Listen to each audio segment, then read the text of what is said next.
Finally we are back with solo leveling Ragnarok. आज से 6 महीने पहले solo leveling Ragnarok manhwa break पे गया, तब से लेके अब तक एक सिंगल चैप्टर नहीं आया। जिनको याद नहीं मैं बता देता हूँ, हम लोगों ने solo leveling season 3, solo leveling season 4 and solo leveling Ragnarok entire manhwa cover करके रखा है। और जैसे मानवा ब्रेक में गया था तभी हम लोगों ने लाइट नोवेल स्टार्ट किया था और उसके 2 एपिसोड भी हम लोगों ने लाया था, राइट। पर वागाबॉन्ड की वजह से उसको हम लोग आगे कवर नहीं कर पाए, तो वहां से हम लोग कवर करेंगे। But of course light novel में जैसे हम लोगों ने 2-3 महीने का ब्रेक लिया, तो यहाँ पर एक छोटा सा रिकैप दे देते। तो स्टार्टिंग में हम लोगों ने लास्ट 2 एपिसोड में देखा जो लीमिन संग है उसको हमारा सुहू मार देता है। उसको मारने के बाद उसका भी शैडो एक्सट्रैक्ट कर लेता है और उसका नाम देता है क्यूई। जैसे संग जिनो का लेफ्ट हैंड इग्रिस है, वैसे ही संग सू का लेफ्ट हैंड अभी क्यूई है। और सेकेंड एपिसोड में हमने देखा संग सू कैसे ब्लैक मोनार्क पुरेशा के बी हाइव में जाके फाइट किया अलग रेल में, और उसको डिफीट करके वो खुद पुरेशा की पोनीफेक्स बन गया। मतलब उसके ऊपर जहर वगैरह का भी कुछ असर नहीं पड़ेगा। आज के वीडियो में हम लोग इंटरेस्टिंग आर्क कवर करेंगे, तुमको मजा आएगा। और इससे पहले एक आर्क आता है जिसको मैं स्किप कर रहा इसलिए बिकॉज वो हम लोगों ने ऑलरेडी मानो में देख के रखा है। I am talking about demon castle arc, जहाँ एसएल के बारे में हम लोगों ने सब कुछ देखा। उसके वहां के सारे लोगों को मार दिया, सो जाके बदला लेता है, एसएल को अपने पास परमानेंटली रख देता है। तो ये सब कुछ कवर करने का कुछ है नहीं, मानो में ऑलरेडी रीड करके रखा है। जब उसके बाद के सिनेरियो कवर करेंगे जो मानो में नहीं है, तुमको मजा आएगा। और इसी के साथ हम लोग ग्लेशियर आर्क भी स्टार्ट कर देंगे, जहां पर मानवा में फुल स्टॉप मतलब ब्रेक ले लिया था, राइट। कॉन्टेक्स्ट दे दिया तो भी चलो स्टार्ट करते हैं। अपने स्टार्टिंग में देखते हैं सू का अंकल ग्योजिनो सू को कॉल लगाता है, बहुत परेशान था बिकॉज सू वहां पर उस डंजन में गया था। जब सू से पता चलता है सू यहाँ पर सही सलामत बाहर है, तो वो चैन की सांस लेता है। तो उस अंकल ग्योजिनो सू को बताता है यहाँ पर एक गिल्ड है जिसका नाम है ब्लैक टॉर्टोइस, सू को रीच आउट करेंगे उनको ज्वाइन करने के लिए। यहाँ पर कॉल कट होता है और इमीडिएटली सू के फोन में एक और कॉल आता है, और इस बार कॉल करता है ब्लैक टॉर्टोइस गिल्ड के बंदे। हम लोग देखते हैं इस गिल्ड के बंदे जब सू से बात करता है, ये थोड़ा डरे हुए थे बिकॉज सू जो प्रीवियस रेड में गया था जहां से भी वो वापस आया, वहीं पर इस गिल्ड का चीफ ली योंग हो ने सू से पंगा लिया तो उससे गद्दारी की। तो इसलिए सू से इस गिल्ड के बंदे कंटिन्यूअसली माफी मांगते हुए जाते हैं। आगे उनके बीच में एक मीटिंग होती है, मीटिंग में सू के साथ लिम डॉग्यून भी था। आई होप इस बंदे को तुम लोग जानते हो, अगर मानो रीड करके रखो। सू का ये सीनियर है, आर्ट डिपार्टमेंट में था, आई होप यू रिमेंबर। तो ये बेसिकली इस मीटिंग के चलते सू के साथ ही होता है, अपना मास्टर माइंड एटीट्यूड दिखाता है। स्टार्टिंग में सू को ब्लैक के गिल्ड के जो हेड है वो लोग तो भाई हल्के में ले रहे थे, और तभी हमारा बेरू उनके गिल्ड के चीफ ली और बाकी जितने गैंग मेंबर्स थे मतलब गिल्ड मेंबर्स थे उनके डेड बॉडीज बाहर निकाल। बिकॉज प्रीवियस रेड में ये सारे बंदे सू को मारने के लिए ट्रैप सेट किए थे, पर मॉन्स्टर्स ने इन बंदों को ही खत्म कर दिया। तो उनके डेड बॉडीज बेरू लेकर आता है, जो देख के उनकी बोलती बंद हो जाती है। हम देखते हैं डर के हमारी ये ब्लैक टॉर्टोइस गिल्ड सू की इस छोटी सी टीम को कंपनसेशन के रूप में 10 डंजन्स दे देती है। मतलब इस सू के अंडर में 10 डंजन्स है भाई, और जाके रेड कर सकता है इजीली। ये सू के फर्स्ट लेवल अप के लिए बहुत ही काम आने वाला है फ्यूचर में। अब यहाँ पर सब लोगों को सब कुछ लगता है कि चलो स्मूथ चल रहा है। ब्लैक टॉर्टोइस गिल्ड के हेड वाज लाइक कि चलो everything is fine, sort out हो चुका है। अचानक से तभी एक ब्रेकिंग न्यूज आती है जिससे सब लोग शॉक रह जाता है। Scavenger guild master Thomas Andre अचानक कोरिया आ चुका है। लाइट नोवेल चैप्टर 107 इसी क्लिफहैंगर के साथ खत्म होता है, अभी 108 को कवर करता है। चैप्टर की शुरुआत में हमारा इंट्रोडक्शन होता है अमेरिका के सबसे बड़े और खतरनाक गिल्ड स्कैवेंजर गिल्ड के मास्टर थॉमस एंड्रे से। हमको बताया जाता है थॉमस एंड्रे 70 साल का एक बुड्ढा है, और उसकी उम्र होने के बाद भी ये एक वर्ल्ड क्लास स्टार और एस रैंक हंटर है। हमको बताया जाता है थॉमस एंड्रे यहाँ पर एक हंटर बनने से पहले एक बहुत ही बड़ी सेलिब्रिटी थी। जब थॉमस एंड्रे बस 20 साल का था तब वो एमएमए और यूएफसी का अनडिस्प्यूटेड चैंपियन था, जिसे डेविल इन द रिंग नाम से जाना जाता था। हमको बताया जाता है थॉमस एंड्रे ने अपने पूरे कैरियर में एक सिंगल मैच तक नहीं हारा। और जब भी थॉमस एंड्रे रिटायर करने के बारे में सोच रहा था, तभी दुनिया में अचानक से कैटेक्लिज्म आ गया और एकदम से सब कुछ बदल गया। कैटेक्लिज्म के बाद एक दिन जब थॉमस एंड्रे अपने दोस्त के साथ कॉफी पी रहा था, अचानक से एस रैंक हंटर में अवेकन हो गया, क्योंकि उसकी बॉडी पहले से पिक ह्यूमन कंडीशन में थी। उसके लिए अपनी आई हुई नई मैजिक पावर्स को कंट्रोल करना बहुत आसान था उसके लिए। उसने यूएस में मॉन्स्टर को बुरी तरह मारना शुरू कर दिया।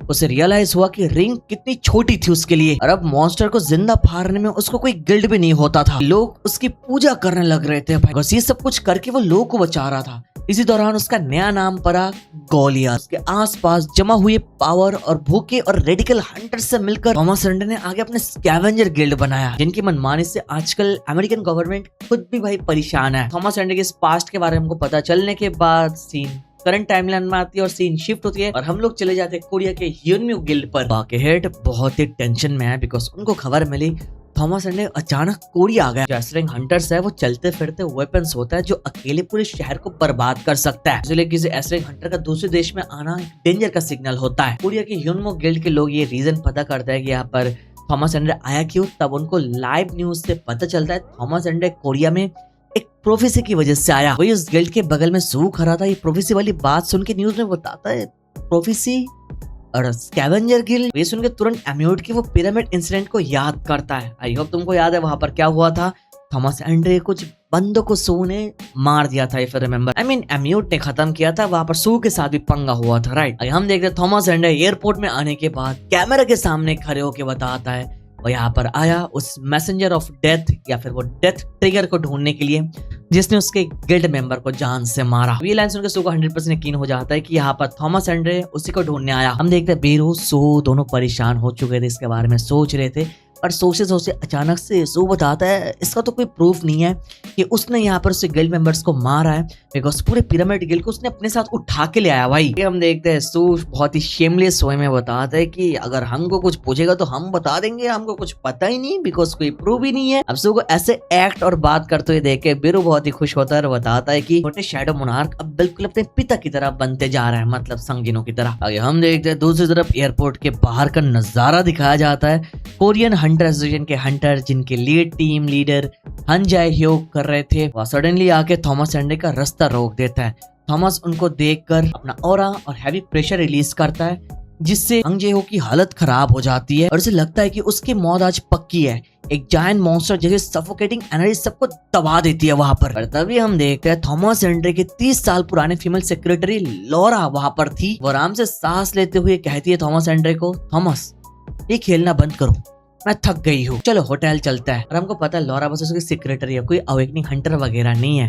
तो ये सुनते ही थॉमस अपना डरावना ऑरा प्रेशर सब कुछ गायब कर देता है और बैक टू नॉर्मल मोड में आ जाता है और वो बताता है हमारे लॉरा को थकना नहीं चाहिए। आगे हम देखें थॉमस ने लॉरा के साथ कोरियन हंटर्स को इग्नोर करके आगे बढ़ता है पर तभी पीछे से कोरियन हंटर जेहोक हिम्मत करके आवाज लगाता है। पर इस बार थॉमस एंड्रे गुस्सा करके पीछे मुड़ता है और अपना हैवी प्रेशर रिलीज करके उसकी तरफ देखता है जिससे एंटायर एयरपोर्ट कांपने लगता है। भाई हम देखे थॉमस एंड्रे एसोसिएशन को धमकाता है कि अगर मुझे रोकना है तो अपने देश के सारे एसरैंक हंटर को बुलाओ, वो भी एक साथ, बिकॉज तुम्हारे यहाँ पर कुछ करने की औकात नहीं है। भाई बंदा ऑरा फार्मिंग करता अलग लेवल का। कुछ हो इससे पहले हम लोग देखते हैं पीछे से लॉरा बोलती है मैंने टैक्सी ले ली है, चलो चलता है। थॉमस एंड्रे ये आवाज सुन के फिर से पिघल जाता है, मतलब नॉर्मल हो जाता है, प्रेशर और सब कुछ बैक टू नॉर्मल कर देता है और पूरे एयरपोर्ट में जो लोगों को सफोकेटिंग फीलिंग आ रही थी वो भी बैक टू नॉर्मल हो जाता है। लेकिन सबके बाद हम देखते हैं यूएस का सबसे बड़ा हंटर कोरिया की एक छोटी सी टैक्सी में स्ट्रगल कर रहा है। अगर थॉमस अपनी सेक्रेटरी लॉरा से सो की लोकेशन कंफर्म करता है तो इन्फॉर्मेशन उनको पता चलता है सो सिर्फ यहाँ पर एक सी रैंक समोनर है, जिससे दोनों हैरान होता है। पर थॉमस को ऑफकोर्स सेलनर जो प्रोफेसी करती है, आई होप तुमको याद है, उसके प्रोफेसी पर थॉमस को पूरा भरोसा है कि आने वाले ग्लेशियर डंजन को क्लियर करने के लिए थॉमस को संग सो की मदद की जरूरत है।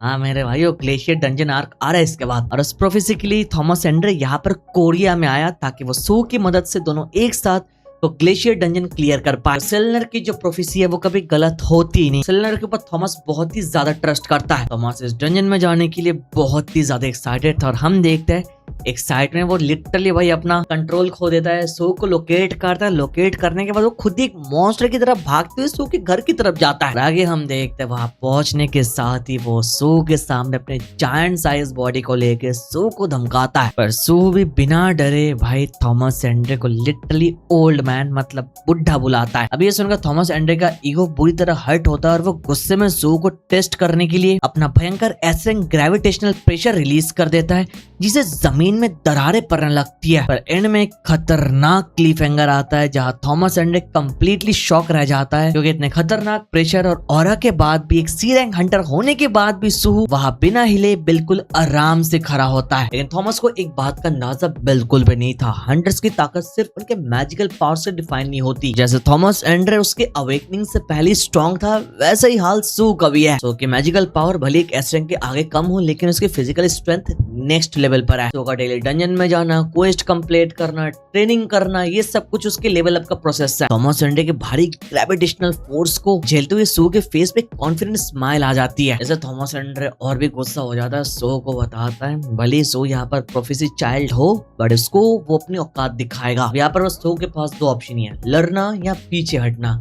और सो यहाँ पर पहले से सोच लिया था वो अपने ताकत को एक स्ट्रॉन्ग हंटर के अगेंस्ट आजमाएगा। सो को पहले से ही पता था अगर उसको आगे चल के फ्यूचर में उतना स्ट्रॉन्ग बनना है, फादर संग जिनो के साथ खड़े होकर इतरम के अगेंस्ट फाइट करना है, तो उसको उतना स्ट्रॉन्ग बनना पड़ेगा। अगर वो यहाँ पर थॉमस एंडर जैसे एक इंसान से डर जाएगा तो अपने बाप की मदद इतरम के अगेंस्ट वो कैसे करेगा। अगर हम देखते थॉमस एंडर आगे बढ़ते प्रेशर रिलीज करते हुए सो को मारने के लिए हाथ उठाता है, पर सो उसका हाथ वहीं पर रोक लेता है। अब ये देख के थॉमस एंडर गुस्सा होता है, पर सो की तरफ देख के वो सडनली स्माइल कर देता है। ये देख के सो भी कंफ्यूज होता है। आगे हमको पता चलता है यहाँ पर थॉमस एंडर स्माइल क्यों कर रहा है, बिकॉज ये सब कुछ प्रोफेसी है और प्रोफेसी के अकॉर्डिंग थॉमस एंडर यहाँ पर आया वो सो के साथ फाइट करने के लिए नहीं आया। उसको सो का नाम स्ट्रेटिंग से सेलर से पता चला कि यहाँ पर एक सी रैंक का हंटर है जो समोनर है, वो ग्लेशियर डंजन क्लियर करने में थॉमस एंडर की मदद करेगा। आगे हमको बताया जाता है ये जो ग्लेशियर डंजन है, ये डंजन इतना ही ज्यादा स्ट्रॉन्ग है कि भाई बड़े बड़े हंटर्स जो बहुत ही ज्यादा पावरफुल है वो भी वहां पर जाके अपने घुटने टेक दिए। सो के बारे में सेलर की प्रोफेसर सुन के जब उसने चेक किया और देखा कि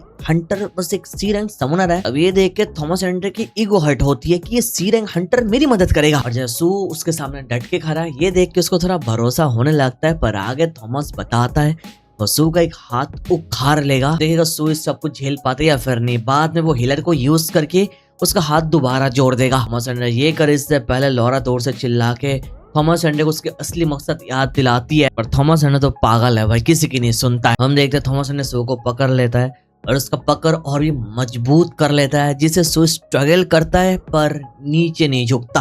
बिकॉज हमको पता है सो बहुत ही लंबे टाइम से ट्रेनिंग कर रहा है एम्यूट के साथ। ये एम्यूट की ट्रेनिंग सो को और भी स्ट्रॉन्ग बना चुका है, वो पहले जैसा कमजोर नहीं है। सो की पेन टॉलरेंस एकदम मॉन्स्टर लेवल पर आ चुकी है। हम देखते हैं उसकी स्ट्रेंथ स्किल उसके दर्द को कम कर रही थी। हम देखते हैं सो और थॉमस के बीच एक ताकत का खतरनाक क्लैश होता है जिससे टाइफून टाइप का कुछ बन जाता है। और तभी वहां एंट्री होती है एक ब्लैक सिडन के, जिसमें कोई और नहीं सो का अंकल योजिनो थे। योजिनो ये पूरा सिनारियो देख के समझ जाता है यहाँ पर क्या चल रहा है। उसके पुराने मेमोरीज ट्रिगर होता है, ऑफ कोर्स हमको पता है कैसे हो जाती है।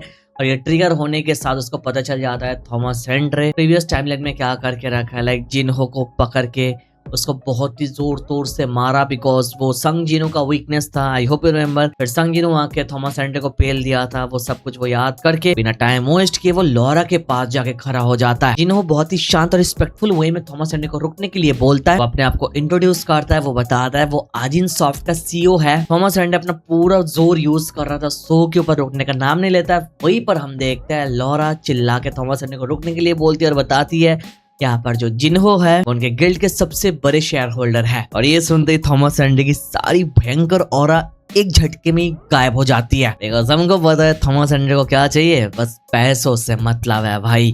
तो आगे हम देखते हैं लॉरा थॉमस एंडर की तरफ से सोहू और जिनो से माफी मांगने लगती है। आगे सबके बाद माहौल शांत हो जाती है और सब कुछ सॉर्ट आउट होने के बाद थॉमस एंडर फाइनली असली मुद्दे पे आता है और सू को बताता है उसको उसकी मदद की जरूरत है। सू बिल्कुल चौंक जाता है और मन बताने लगता है कि यूएस का सबसे स्ट्रॉन्गेस्ट हंटर मेरी मदद क्यों मांग रहा है। आगे हम देखते हैं थॉमस एंडर पिरामिड फील्ड टाइप इंजन के बारे में बात करता है जहां उससे क्रूमेट्स मर चुके थे। सू को लग रहा था थॉमस एंडर दोबारा गुस्सा होगा और ये सारी चीजों के बारे में बात करेगा कि सू ने क्यों मारा, ये किया वो किया। और आगे हम देखते हैं थॉमस एंडर ये सारी चीजों के बारे में कुछ बताता नहीं, वो बस इतना बोलता है कि उसको पता है उसके गिल्ड मेंबर ने कुछ ऐसा किया होगा जिससे सू को गुस्सा आया, लफड़े में वो फंस गए और आगे चलकर उन्होंने अपनी जान गंवा दी।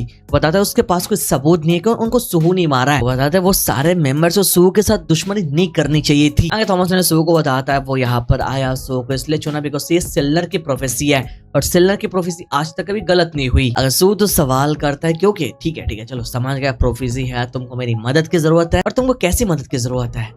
और ये सुन के आगे थॉमस एंडर जो राज खोलता है उससे सबका दिमाग फट जाता है। थॉमस सू को बताता है ग्लेशियर डंजन वो जगह है जहाँ सू को अपने माँ के बारे में पता चलेगा। ये सुनते ही शू शॉक हो जाता है, बेरू शैडो में छुपा था। ये सुन के वो खुशी से रोने लगता है। सू तो थोड़ा डाउट करता है पर थॉमस क्लियरली बता देता है सेलर के बात पे वो लोग आंखें बंद करके भरोसा कर सकता है, बिकॉज प्रीवियस टाइमलाइन में भी उनकी मदद की सेलर ने। तो ये सुन के अपने माँ के बारे में अंदर से एक्साइटेड था, पर वो बाहर से दिखाता नहीं, बिकॉज उसको पता है अगर वो यहाँ पर हाँ कर देगा इमीडिएटली, थॉमस एंडे इमीडिएटली उसको उठा के अमेरिका किडनैप करके लेकर जाएगा। सो अपने आप को काम रखने की कोशिश करता है, और वही थॉमस एंडर से हमको पता चलता है ग्लेशियर्स डंजन एक ऐसी जगह थी जिसके बारे में किसी को कोई इन्फॉर्मेशन नहीं थी। वेनेस्ट्रिंग हंटर्स के लिए भी वहां पर जाना खतरनाक था, और आगे हमको पता चला सो पूरी बिना तैयारी के वहां पर जाना नहीं चाहता है। थॉमस को लगता है सो यहाँ पर चलो मान गया, तो वो खुशी खुशी अपने होटल चला जाता है, और उसके जाने के बाद संग सो डंजन के बारे में इंफॉर्मेशन कलेक्ट करना स्टार्ट करता है। वह भी प्रिपरेशन लेना स्टार्ट कर देता है, बिकॉज उसको वहां पर अपनी माँ को ढूंढना है। इसी बीच में हम लोग देखते हैं अननोन नंबर से सू को सडनली कॉल आता है, और ये कॉल एक नए हंटर से आता है जिसके साथ सू कभी मिला ही नहीं। वो कैरेक्टर सामने से सू को बताता है, संगसो मैं आ गया, मैं रियो सिंह हूँ। हाँ मेरे भाई, mister Rio Singh from India. So ये सुन के बहुत ही कंफ्यूज हो जाता है, एकदम बेरू की तरफ देख के बताता है ये कौन है। यहाँ पर जिन लोगों को पता नहीं मैं बता देता हूँ, रियो सिंह एक बी रैंक हंटर है, इंडिया के आसुरा गिल्ड से ये बिलोंग करता है, और इस आसुरा गिल्ड को लीड करता है इंडियन हंटर सिद्धार्थ बच्चन, जो एक नेशनल लेवल हंटर है। ये कैसे क्या करेगा इसके बारे में ऑफ कोर्स तुमको नेक्स्ट वीडियो में पता चलेगा। जैसे मैं लाइट नोवेल सीरीज स्टार्ट करने से पहले बताया, ये मानवा को बिल्कुल भी फॉलो नहीं करता है, इसकी स्टोरी और भी मस्त है। मांगा में ग्लेशियर डंजन आर्क हम लोग ने स्टार्ट होते हुए अलग वे में देखा, और यहाँ पर एक कंप्लीट अलग वे में देख रहा है। आगे के चैप्टर्स हम लोग नेक्स्ट वीडियो में कवर करेंगे। ग्लेशियर डंजन में जाने के बाद क्या होता है नहीं होता है, रियो सिंह क्या करता है, थॉमस एंडे के साथ क्या होता है, बट ऑफ कोर्स सब कुछ तुम्हारे रिस्पॉन्स के ऊपर डिपेंड करता है। और एक चीज पहले ही बता देता हूँ, ये लाइट नोवेल्स है, बस वर्ड्स में रहता है, यहाँ पर कोई पैनल होता नहीं। तो आई होप इससे तुमको कोई प्रॉब्लम नहीं है, बिकॉज मैं चाह के भी पैनल दिखा नहीं सकता, बिकॉज पैनल लिटरली होते नहीं लाइट नोवेल में। अगर ऐसे तुम लोग चाहते हो कि मैं स्टोरी आगे कवर करूँ तो कमेंट पे जरूर बताना, बिकॉज आई गेस हमको स्टोरी से मतलब है, राइट। लाइट नोवेल का एक डिसएडवांटेज है कि यहाँ पर पैनल देखने को मिलता नहीं, पर स्टिल मैं मानवा से चिपका देता हूँ ताकि तुमको थोड़ा बहुत फील आए कि चलो ये पैनल है, बट हाँ ये ओरिजिनल स्टोरी है, ठीक है। चलो वीडियो तक देख रहे हो तो लाइक कर दो, चैनल पर ना सब्सक्राइब कर दो। मैं टारगेट दूंगा 1-1.5 कमेंट्स, देखते कर पाते हो या नहीं, करना तो चाहिए, बट आगे लेट्स सी योर रिस्पॉन्स। आगे चैनल पर ना सब्सक्राइब कर देना। Thank you so much watching this video, तो मिलता है नेक्स्ट वीडियो में।